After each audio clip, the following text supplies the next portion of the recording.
The wind slammed against the car windows as I pulled up to Grandpa's weathered house on the Oregon coast, tires crunching over gravel slick with last night's rain. I was 27, a graphic designer from Portland, and I'd been running on fumes.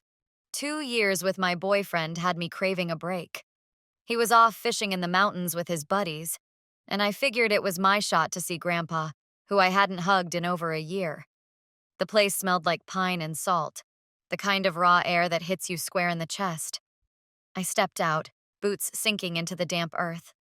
And there he was, Grandpa, wiry and tough as ever, waving me in with a grin that creased his sun-beaten face. But he wasn't alone.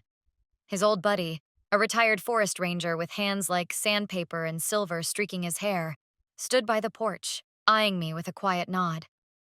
I hauled my bag inside, the wooden floors creaking underfoot, and dumped it in the spare room. The ocean roared outside, a gray beast clawing at the cliffs. Grandpa hugged me tight, his flannel shirt scratchy against my cheek, and said, "Good to have you, kiddo." His friend just watched, leaning against the counter with a coffee mug, his presence filling the room like smoke you can't quite pin down. I'd seen him before at family barbecues, but back then he was just another face. Now, something about him stuck, like a splinter you don't notice until it stings. By day 3, I was settling in. Grandpa suggested a bonfire out back, and I grabbed a bottle of apple cider I'd snagged from a Portland market. Nothing fancy, just something to share. We dragged chairs around the fire pit, the flames snapping at the cool July night. Grandpa spun tales about his fishing days, laughing at his own flops, while his friend tossed logs into the blaze, talking about nearly losing his boots in an Alaskan storm. His voice was low, rough around the edges, and I caught myself leaning in, hanging on every word. The cider warmed my throat, and the firelight danced across his face, carving shadows that made him look younger, sharper. Grandpa called it a night early. His knees were acting up, he said, and shuffled off to bed. That left me and his friend, the fire crackling between us. Silence settled in, thick and heavy, but not awkward, just alive. He poked at the coals with a stick, sparks popping into the dark, then looked at me. Not a quick glance, but a real look, the kind that pins you in place. "You're something else, you know that?" he said, voice barely above the wind. I froze, my pulse kicking up. He reached out, brushing a strand of hair off my face, his fingers lingering near my temple, but froze, eyes locked on mine instead. I didn't pull away. Heat shot through me, not from the fire, but from that touch. I should have bolted right then, told myself it was nothing, just a moment. But I didn't. I sat there staring into the flames, wondering what the hell I was doing. Back in Portland, my boyfriend was probably frying trout over a campfire, trusting me, while here I was, letting some guy I barely knew get under my skin. Was I bored, lonely, or just dumb enough to flirt with trouble? I didn't have answers, but that night, I felt the first crack in the life I'd built. Small, quiet, but real. Here's the thing. People think they know themselves until they don't. I always figured I was steady, the kind of woman who'd never stray.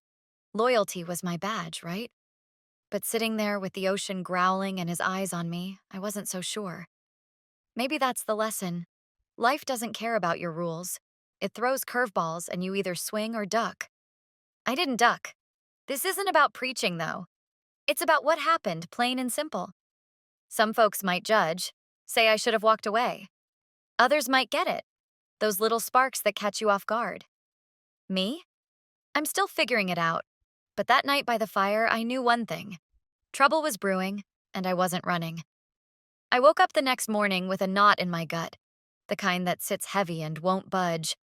Sleep had been a mess, dreams of my boyfriend's easy laugh tangled with flashes of his friend's rough hands by the fire. I dragged myself downstairs, the smell of coffee hitting me as I stepped into the kitchen.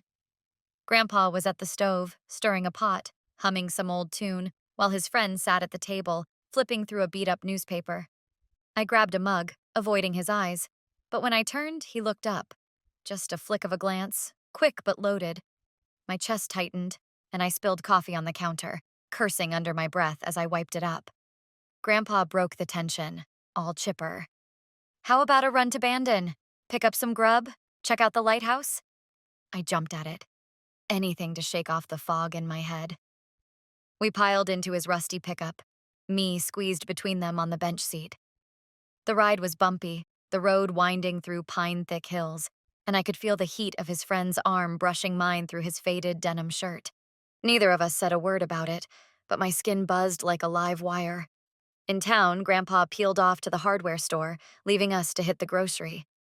I fumbled with a bag of carrots, and he reached for the basket at the same time.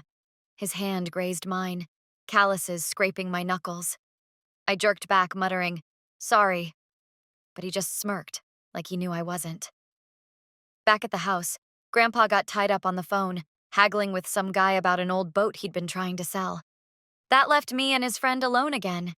He suggested a walk to the cliff overlook, said the view was killer this time of day.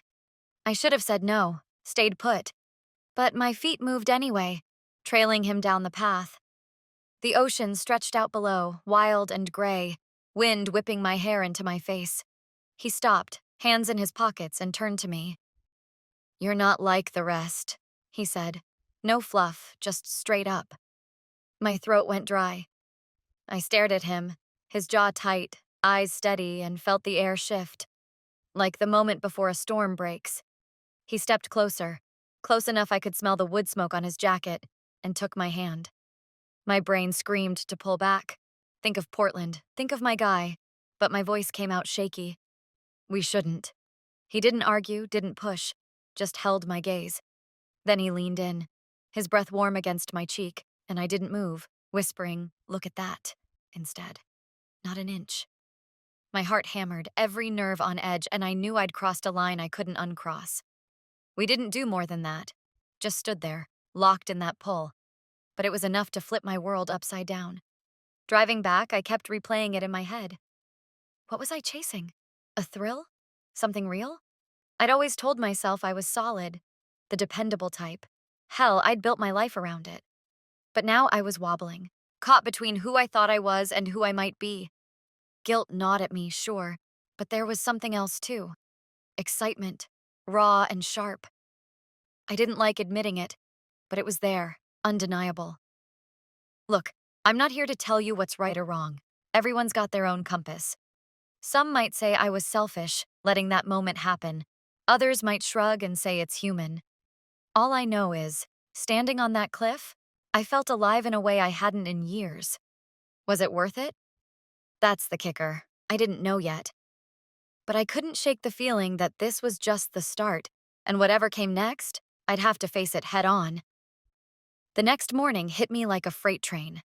Grandpa's truck roared out of the driveway before dawn, headed to Portland for a couple days to settle some deal about his old boat. I stood at the kitchen window, coffee gone cold in my hands, watching the dust settle on the empty road. His friend was still here, and the house felt smaller without Grandpa's gruff laugh to fill it. I turned, and there he was, leaning against the counter, flipping a pancake with a flick of his wrist like it was no big deal. He caught my eye and nodded, casual as you please. But the air between us crackled, thick, heavy, like the calm before a lightning strike. We fell into a weird rhythm that day. I chopped potatoes, he fried up fish he'd pulled from the surf the day before. Simple stuff, nothing fancy. The kitchen smelled like butter and salt, and we moved around each other easy enough, but every brush of his arm against mine lit me up like a spark plug. Later, we hit the beach, trudging through the sand, picking up smooth stones he swore he'd polish into something cool. I tried to focus on the waves, the cold bite of the wind, anything but the way his shadow fell across mine. But it was no use. Every look, every accidental touch, pulled me deeper into whatever this was. By evening, I was done pretending. I plopped on the couch with a dog-eared paperback, but the words blurred. He cranked up an old record player, some jazzy tune, all horns and slow beats, and sank down next to me. The cushions dipped under his weight, and I set the book aside, my hands shaky. "Good track," I mumbled just to say something. He grinned, leaning back, and said, "Yeah, takes me back." That was it. Small talk, nothing deep. but the space between us shrank until I could feel the heat off him. We didn't cross that line. Not yet. Just sat there, letting the tension build like a storm rolling in slow. Grandpa came back 2 days later, hauling a bag of groceries and a story about some guy lowballing him on the boat. We ate dinner together, steak and potatoes, nothing gourmet, and I plastered on a smile, nodding at his jokes. His friend played it cool, tossing in a quip here and there, but I caught his eyes on me when he thought I wasn't looking. My stomach twisted, half guilt, half something I didn't want to name. I'd spent 2 days alone with this guy, flirting with an edge I couldn't unsee, and now here I was acting like everything was fine. But it wasn't, not even close. Looking back, I keep asking myself why I didn't shut it down. I'm no kid. 27's old enough to know better, right? I had a life in Portland, a guy who'd never given me a reason to doubt him. But there I was, letting this pull me under. Maybe it was the coast, the way it strips you raw, or maybe I'd been coasting too long, numb to my own heartbeat. Either way, I was in deep. And the scariest part? I didn't hate it. Here's the real talk, folks. We all think we've got ourselves figured out till we don't. I used to swear I'd never be that person, the one who risks everything for a rush. Some of you might nod, been there, felt that spark. Others might call me out, say I should have walked away. Fair enough. But in that house with the ocean crashing outside and his presence filling every corner, I learned something. Sometimes you don't see the cliff till you're already falling. Was it wrong? Sure. Was it real? Too damn real. And that's the mess I was stuck in, trying to play normal while everything inside me screamed otherwise. Grandpa's voice cut through the fog in my head one morning over breakfast. Pancakes stacked high, syrup dripping. You ought to head back to Portland, get some city air in your lungs, he said, fork waving like a conductor's baton. I nodded, half listening, but the idea of leaving this house, and his friend, twisted my gut into knots. I'd been dodging the truth for days, stuck between the pull of something new and the life I'd left behind. Later, out by the shed where his friend was untangling a fishing net, I spilled it. I'm going, I said, voice tight. He looked up, eyes steady, and just replied, if you need time, take it. We hugged, quick, fierce, and I climbed into my car, the engine rumbling as I peeled out, the coast fading in my rear view. Portland hit me like a slap. Too loud, too gray. My boyfriend met me at the door, all grins and bear hugs, rambling about his fishing trip. I forced a smile, but his touch felt foreign, like a shirt that didn't fit anymore. We cooked dinner, salmon and rice, nothing special, and sat on the couch, his arm around me while some old movie flickered on the TV. But my mind was back on that beach, replaying every glance, every moment I'd let slip too far. A week in, I cracked. While he was at work, I texted his friend, need to see you. We met halfway, at a rundown motel off the highway. Gravel lot, neon sign buzzing. He rolled up in his Jeep, and before I could overthink it, it happened. We stood there, a quiet, certain thing that sealed what I'd been running from. Back home, I couldn't fake it anymore. That night, my boyfriend came through the door, toolbox clanking, and I just blurted it out. I messed up, I said, hands shaking. His face went still, then dark, and he didn't say a word, just walked to the bedroom and shut the door. Next day, he asked me to leave, voice flat.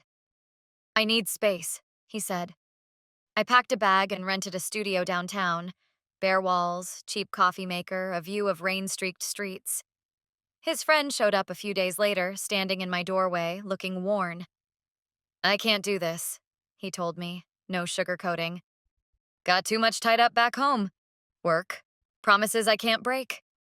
He left, and I sank onto the couch, the silence deafening. I sat there for hours, staring at the ceiling, piecing it together. I'd torched my steady life for a flicker of something wild, only to watch it burn out, chasing a feeling I couldn't hold. Was I mad? Sure. At him, at myself, at the whole damn mess. But then it hit me. I wasn't empty. I'd felt alive out there, raw and real, even if it cost me everything. I grabbed my phone, scrolled to a photo of me and my boyfriend laughing at a campsite last year, and deleted it. Not out of spite, but because I wasn't that woman anymore. Here's the kicker, folks.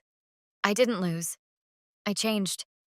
Some might say I threw it all away for nothing, and yeah, I'm alone now, sipping lukewarm coffee in a shoebox apartment. But I've got something they can't see. A spark I didn't know I'd buried. A piece of me I found in the wreckage.